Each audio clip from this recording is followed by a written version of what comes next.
মাছটা মরে যাচ্ছে বাপি, ওই জন্য।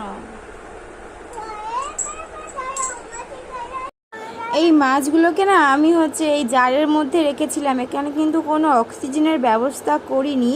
মানে আমরা জানতাম এতেই ভালো থাকবে, কিন্তু আজকে মানে একটু আগে থেকে দেখছি যে হঠাৎ করে এই গোল্ডেন ফিশটা এরকম করছে। তো তোমরা যারা বাড়িতে এরকম অ্যাকোরিয়াম আছে প্লিজ বলো তো যে অক্সিজেন ছাড়া কীরকম জারেভাবে, মানে জারে রাখলে কি এই মাছগুলো মারা যায়? একটু প্লিজ কমেন্ট করো, তাহলে আমার জানতে পারবো যে কেমনভাবে এদেরকে আমি যত্ন নিতে পারবো। আসলে না আমার খুব শখের জিনিস, জানো তো এগুলো। আর যদি এই মারা যায় না, খুব ভীষণ কষ্ট হয়।